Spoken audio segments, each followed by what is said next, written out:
नमस्कार किसान भाइयों, मैं कमला प्रसाद मौर्य, खुटहनिया, घोरावल, सोनभद्र, उत्तर प्रदेश से। आप देख रहे हैं हमारा टापर किसान चैनल। टापर किसान चैनल पर आप लोगों का स्वागत है। सूरन की बिजाई कैसे होती है, इसी विषय पर आपसे चर्चा करूंगा। और ज़्यादातर किसान भाइयों की हमसे शिकायत थी कि आप सूरन की बिजाई का लाइव डेमो कम दिखाते हैं और उसके विषय पर, खेती के विषय में ज़्यादा चर्चा होती है।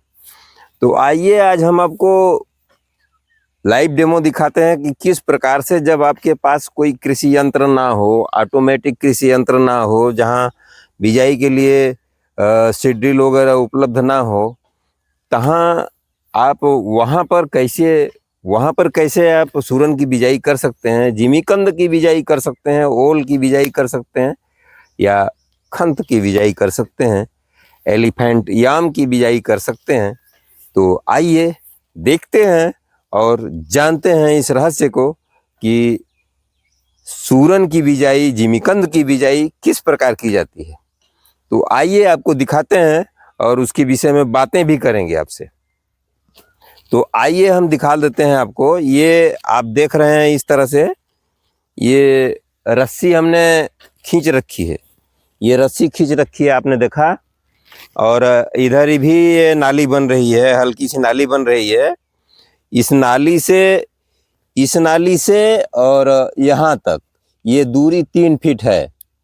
इस 3 फीट दूरी को मेंटेन रखने के लिए हम इधर आइए दिखा देते हैं। ये जो लकड़ी है, इस लकड़ी को हम 3 फीट का ही टुकड़ा किए हैं। और 3 फीट के टुकड़े को हम यहाँ से पहले एक जगह से नापेंगे और जहाँ तक इसकी 3 फीट की दूरी जाती है वहीं पर इसको गाड़ देते हैं और फिर सीधी रस्सी खींच देते हैं। जब सीधी रस्सी खींच देते हैं तो एकदम राइट 3 फीट की दूरी पर ये हमारी लाइन बनती है। और लाइन बनने के बाद इसकी बिजाई किस प्रकार से होती है, आइए हम बताते हैं, दिखाते हैं आपको। तो आइए देखते हैं। ये जो आप बिजाई देख रहे हैं सूरन की, तो ये जो बीज लगाए गए हैं नाली में, ये करीब करीब 1 फीट की दूरी पर लगे हुए हैं। 1 फीट या 1 फीट से कुछ ज़्यादा, 13 इंच हो गया है, कहीं 14 इंच हो गया है, बस इसी के आसपास है, इससे अधिक कहीं नहीं है। और इसके लिए मैंने जो व्यवस्था किया है, आप इस तरह से देख सकते हैं कि ये मैंने 1 फीट की लकड़ी इनको दे रखी है। तो 1 फीट की लकड़ी इसको, ये एक बीज से दूसरे बीज को ये इस तरह से नापिए आप। सुनिए, इधर देखिए, इधर इसको यहाँ से नापना है, इस बीज के ऊपर से ऐसे नाप करके, मतलब यहाँ से रखिए, इसके बीज से, इस बीज से दूरी जो है 1 फीट होनी चाहिए। इस तरह से आपको रखना है इसके बीज तक, ठीक है। वहां से नहीं नापना है, यहाँ से नापिए, यहाँ से ये ऐसे। हाँ, अब ठीक है। तो इस तरह से बिजाई होनी चाहिए। कहीं कहीं ये लोग थोड़ा, कई बार समझाने पर भी कभी कभी इन लोगों से गलती हो जाती है। तो आपको भी इस बात का ध्यान देना है, क्योंकि एक कहावत है कि खेती पाती बिनती और घोड़े की तंग, अपने हाथ सवारिये चाहे लाखों हो संग। इस बात को जरूर ध्यान दीजिएगा। आपके पास लाखों लेबर लगे हैं, 50 लेबर लगे हैं, लेकिन आपका वहाँ रहना इसलिए ज़रूरी है कि वो इस बात को नहीं समझ पाएंगे कि हम अगर 1 इंच की दूरी बढ़ा देते हैं तो कितना नुकसान होगा। और जाहिर सी बात है कि लगभग 8,000 से 9,000 पौधे प्रति एकड़ आने चाहिए। या ऐसी परिस्थिति में जब एक फीट की दूरी करेंगे तो 10,000 पौधे भी आ जाएंगे। तो 10,000 पौधे से, 8,000 से 10,000 के बीच में पौधे होने चाहिए। और वो सीड की कटिंग के ऊपर निर्भर करता है कि सीड का कटिंग हमारा कितना बड़ा है। हमारा 300 ग्राम के लगभग का सीड है, तो 300 ग्राम के सीड पर यह दूरी पर्याप्त है। अगर यही सीड हमारा कुछ ज़्यादा वजन हो जाए, मान लीजिए वो 500 ग्राम का हम बोना चाहते हैं, तब ऐसी परिस्थितियों में हम 15 इंच से कम दूरी नहीं रखेंगे। और यदि यही वजन हमारा 700 ग्राम का हो गया तो हम उसको 18 इंच से कम दूरी पर नहीं लगाएंगे। अगर यही बीज हम 1 किलोग्राम का लगाते हैं तो 2 फीट से कम दूरी नहीं रखेंगे। इस बात का जरूर आप लोग ध्यान दीजिएगा, क्योंकि अगर 2 फीट से कम दूरी रखेंगे, 1 किलो का बीज लगाएंगे तो उसका वजन किसी भी कंद का 8 किलो से ऊपर जाएगा। तो ऐसी परिस्थिति में थोड़ा बिक्री में भी समस्या आती है। तो इसीलिए हम लोग कंद को छोटा रखते हैं, 300 ग्राम, 400 ग्राम, 500 ग्राम तक रखते हैं विशेष परिस्थितियों में। वैसे 250-300 ग्राम ज़्यादा सफिशियंट होता है। और मैंने देख कर आया है कि जो किसान भाई लोग बड़े बड़े पैमाने पर खेती करते हैं, वो लोग भी इसी तरह से करते हैं कि लगभग 300 ग्राम की कटिंग होती है, 250 ग्राम की कटिंग होती है, और उसको वो 1 फीट पर लगाते हैं। अगर दूरी बढ़ जाती है तो जाहिर सी बात है सीड का साइज भी बड़ा होगा, तभी ये फार्मूला काम करेगा। क्योंकि जैसे ही आप दूरी बढ़ा देते हैं और पोषण कहीं आपने अच्छा दे दिया फसल को, तो कंद बड़े बड़े हो जाते हैं। तो 5 किलो से ऊपर के जब कंद हो जाते हैं, थोड़ा बेचने में प्रॉब्लम आता है, थोड़ा सस्ता बिकता है। तो इस बात का ज़रूर ध्यान दें किसान भाई। अगर आपका 5 किलो से नीचे का कंद है, 4 किलो, 3 किलो, 2.5-3 किलो का रेंज का है, तो ज़्यादा अच्छा कीमत मिल जाती है। तो इस बात को हम बिजाई के समय ही ध्यान दे करके अगर करेंगे तो हमको अच्छा लाभ मिलेगा, क्योंकि प्रोडक्शन भी ठीक ठाक मिलेगा और जो उत्पादन होगा उस उत्पादन का हमको कीमत भी अच्छा मिलेगा। तो एक बात तो हमने आपको समझा दिया कि ये बीज से बीज की दूरी कितनी होगी। उम्मीद है आपको समझ में आ गया होगा।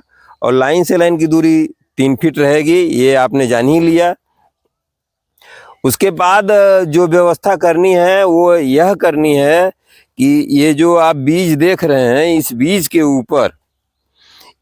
के ऊपर अभी हम सड़ी हुई कंपोस्ट की खाद ले आकर के इस तरह से डालेंगे।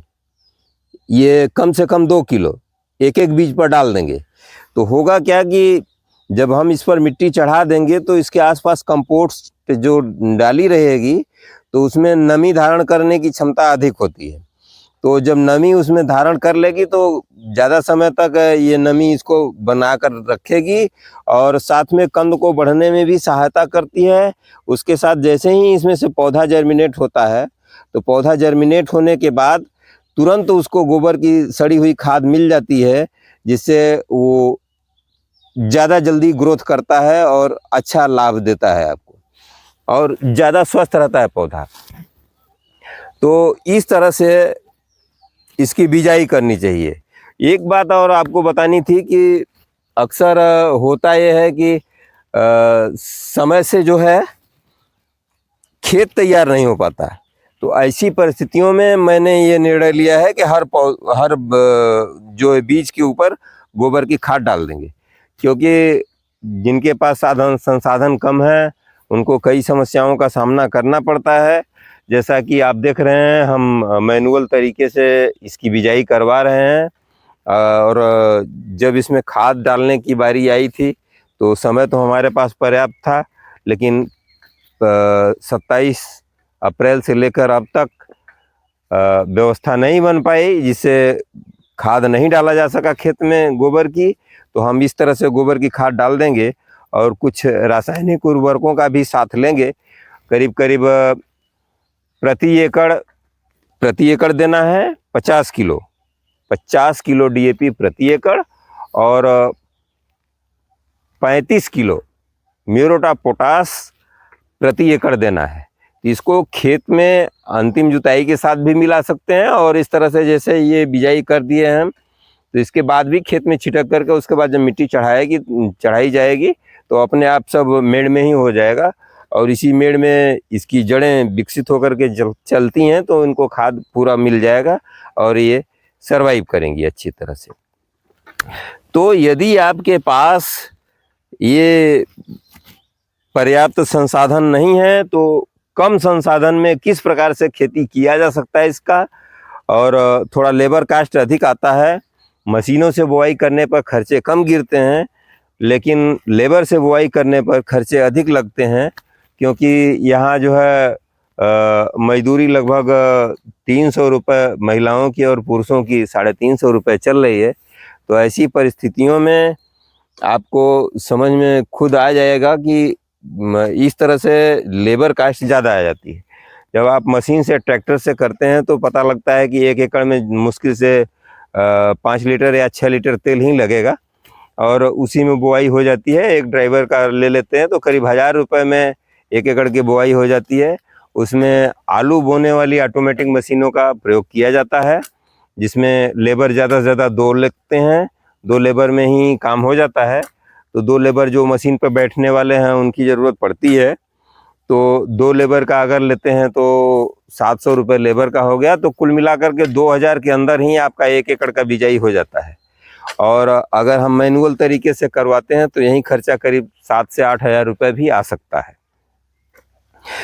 तो ये बात आप लोगों को समझ में आ गई कि इसकी बिजाई कैसे करनी है। और उसके बाद इस पर फिर यहीं जो खाली एरिया है यहीं से मिट्टी उठा करके और इसके बीच के ऊपर हम मेड़ बना देंगे।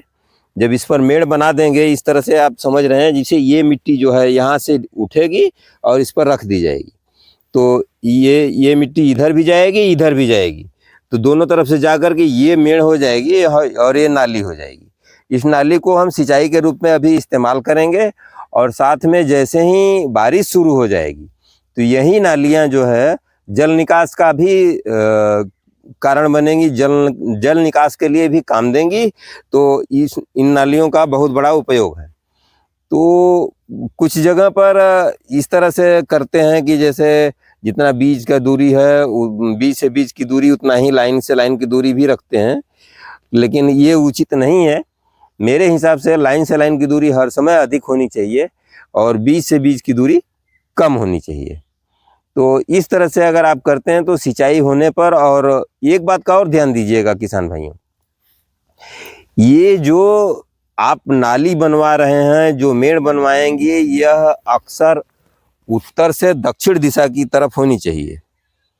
उत्तर से दक्षिण दिशा की तरफ होनी चाहिए, क्योंकि जब सुबह में सूर्य उदय होगा तब भी अच्छी धूप मिलेगी और दोपहर में भी अच्छी धूप मिलेगी, शाम को भी अच्छी धूप मिलेगी। तो इस तरह से आपको उत्पादन बहुत अच्छा मिलने वाला है। इस बात का जरूर ध्यान दीजिएगा, ये वैज्ञानिक कारण है और इसको अगर आप इग्नोर करेंगे तो उत्पादन कम से कम 5% आपका घट जाएगा। इस बात का जरूर ध्यान दीजिएगा। और साथ में यहाँ हम बगीचे के अंदर लगवा रहे हैं तो कुछ बगीचे की छाया भी रहेगी। तो बगीचे की छाया में जाहिर सी बात है उत्पादन कम मिलेगा, लेकिन कम से कम कुछ न कुछ हो जाएगा। ये सबसे बड़ा कारण है कि आप इसको बगीचे में भी खेती इसकी कर सकते हैं। जैसे आम का बगीचा है या कटहल का बगीचा है या आपका जामुन है, उसके भी बगीचे में भी आप कर सकते हैं। कुछ पौधे ऐसे हैं जैसे सागौन में नहीं कर सकते आप, तो इन फलदार वृक्षों के अमरूद में भी कर सकते हैं इसकी इंटरक्रॉपिंग, पपीता में भी इसकी इंटरक्रॉपिंग हो सकती है। तो इस तरह से आप इंटरक्रॉपिंग करके भी इससे अच्छा लाभ ले सकते हैं। आप जानते हैं कि पपीते में लगभग 1 एकड़ में 1000 से लेकर 1200 पौधे तक आते हैं और उनके बीच में जो जैसे 6 फीट या 5 फीट जो भी बीच में पौधा रहता है, उन पौधों के बीच में जो जगह होती है उसमें 1 से 2 बीज तक आराम से इसको थोड़ा सा गड्ढा खोद करके उसमें बीज बैठा करके और उसमें आराम से इसको लगाया जा सकता है और मिट्टी चढ़ा करके छोड़ देना है। तो ऐसी परिस्थितियों में बहुत अधिक नहीं उत्पादन मिलेगा, तब भी आपको अच्छा उत्पादन मिल जाएगा। करीब 7 से 8 गुना तक आपका वह कंद बढ़ जाता है। हाँ, एक बात और बताना था आपको कि ये मई का आज 9 तारीख चल रहा है, मैं 9 तारीख को यह बिजाई करवा रहा हूँ। हमारे यहाँ थोड़ी सी प्रॉब्लम होती है मई महीने में और अप्रैल महीने में, काफ़ी लू चलती है, बहुत गर्म हवाओं के थपेड़े चलते हैं, जिसकी वजह से बहुत अर्ली बुआई करने पर थोड़ा सा समस्या आती है किसानों को। तो इसीलिए हम लोग थोड़ा लेट बुआई करते हैं। इस लेट बुआई की वजह से थोड़ा उत्पादन कम होता है, चूँकि ये 8 महीने की फसल होती है, 7.5 से 8 महीने इसमें पूरा समय लगता है। और इस समय को जब आप कम करेंगे तो जाहिर सी बात है उत्पादन कम होगा, लेकिन कितना हो कम हो तो उत्पादन कम से कम दूसरी फसलों से अच्छा ही मिलता है। क्योंकि हमने पिछले साल ट्रायल किया था कि 1 किलो का सीड हमने लगाया था तो वो अक्सर 6 से 7 किलो के ऊपर ही निकला है। कुछ कुछ कंद तो 11 किलो तक निकले हैं एक एक पौधे में। वो मैंने आपको लाइव डेमो खुदाई के समय दिखाया था, हमारे चैनल पर वीडियो पड़ा हुआ है, तो वीडियो ढूंढ करके देख सकते हैं, नहीं तो मैं उनका लिंक भी दे दूंगा और आप देख सकते हैं। तो इस तरह से आप इस प्रकार इसकी खेती कर सकते हैं। और इसमें जो सबसे बड़ा प्लस पॉइंट होता है ये होता है कि ये पूरे वर्ष भर बिकने वाली सब्जी होती है और लगभग महंगी सब्जियों में शुमार है। कुछ किसान भाई जैसे सुशील कुमार भाई हैं सीतापुर के, तो वो तो ये कहते हैं कि ये राजा खेती है। वाकई राजा खेती है। इसलिए राजा खेती है कि अगर आपकी तोरई तैयार हो गई, आपकी भिंडी तैयार हो गई, आपकी लौकी तैयार हो गई, तो उसको आज नहीं बेचेंगे तो अगले दिन ख़त्म, आज नहीं बेचेंगे तो अगले दिन खराब। इसके साथ ऐसा नहीं है। ये अगर अक्टूबर में तैयार हो जाता है तो कोई बात नहीं है, रेट भाव सही नहीं है तो हम उसको नवंबर में बेचेंगे, दिसंबर में बेचेंगे, जनवरी में बेचेंगे, फरवरी में बेचेंगे, मार्च में बेचेंगे, अप्रैल में बेचेंगे, मई में बेचेंगे, जून में बेचेंगे, जब हमारी इच्छा होगी तब बेचेंगे। तो ऐसी परिस्थितियों में इस बात को ध्यान देना है कि ये लंबे समय तक आराम से निकाल करके बेचने वाली फसल है और लगभग इसका 30 रुपए से ऊपर ही रेट मिलता है। इसका उत्पादन यदि कम भी हो जाता है तो भी दूसरी फसलों से ठीक है। इसका उत्पादन 1 एकड़ में लगभग 200 से लेकर 300 कुंटल तक होता है। आमतौर पर देखा गया है। वैसे कुछ किसान भाई तो इससे भी ऊपर लिए हैं, मैं उनको रिवील नहीं करूंगा, यहाँ वीडियो में मैं नहीं दिखाऊंगा, लेकिन जितना मैंने चेक किया है 297 कुंटल प्रति एकड़ का मैंने उत्पादन जो है चेक किया है, बाकायदा नाप करके और खुदवा करके अपने आंखों के सामने मैंने उसका खुदाई करके देखा है। तो हम उसको 200 कुंटल ही मानते हैं। तो अगर 1 एकड़ में 200 कुंटल भी होता है तो 30 रुपए के रेट से भी 6 लाख रुपए का बनता है और खेती में लगभग 2 लाख से अधिक खर्च नहीं आएंगे, तो लगभग 4 लाख रुपए का प्रॉफिट हो सकता है। तो आप इसको ज़रूर ध्यान में रखिए कि अगर हमको खेती करनी है तो कुछ ऐसी खेती करनी है जिसमें लगभग मुनाफा सुनिश्चित हो, क्योंकि कुछ फसलें ऐसी हैं जिसमें मुनाफा ही सुनिश्चित नहीं है। जैसे इस समय स्थिति आ गई है, भिंडी नहीं बिक रही है मार्केट में और लौकी नहीं बिक रही है कायदे से मार्केट में। ये समस्याएं आती रहती हैं और गाजर वगैरह की भी प्रॉब्लम है, चुकंदर भी बहुत सस्ता बिक रहा है। तो इस तरह से तमाम समस्याएं आती रहती हैं। हो सकता है इसके साथ भी हो, लेकिन भाई रिस्क उठाकर तो किसान करता ही है। तो हम ये समझते हैं कि अगर धान या गेहूं के रेट में भी बिक जाए तो बुराई नहीं है। तो इस प्रकार से आप सूरन की खेती, जिमीकंद की खेती, ओल की खेती या खंत की खेती या एलिफेंट याम की खेती आप कर सकते हैं। तो इससे आपको अच्छा लाभ मिलेगा। उम्मीद है आज की वीडियो आप लोगों को पसंद आई होगी। तो वीडियो को आप लाइक कर दीजिएगा। अगर आप हमारे चैनल पर नए हैं तो चैनल को कृपया सब्सक्राइब जरूर कर लीजिएगा, क्योंकि आपका एक सब्सक्राइब मुझे बहुत बड़ा सपोर्ट देता है, जिससे हमको और अच्छे अच्छे कंटेंट लाने में हमारी मदद होती है और हमारा हौसला बढ़ता है। तो अगर आप इस वीडियो को देख रहे हैं तो कृपया अपने साथी दोस्त और साथ के अन्य किसानों में भी इस वीडियो को शेयर करें, जिससे उन लोगों को भी इसकी जानकारी मिल सके और वो लोग भी खेती करके समृद्ध हो सकें। तो मिलते हैं किसी अन्य वीडियो में, तब तक के लिए आप हमको आज्ञा दीजिए। नमस्कार, धन्यवाद, जय जवान, जय किसान, जय विज्ञान।